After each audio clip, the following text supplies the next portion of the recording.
Hey everybody and welcome. In this video I will be showing you how to convert USDC to USDT on Bybit. So first you can use their application, or if you do not want to do that, you can head over to a browser of your choice, and there you're going to be opening a new tab.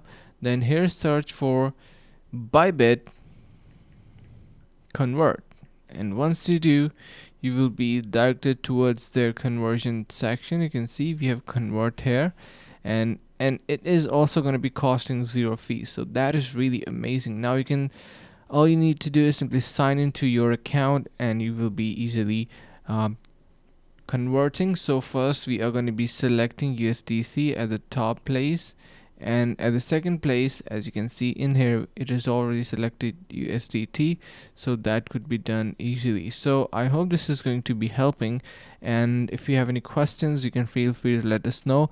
And that's how you can convert USDC to USDT on Bybit.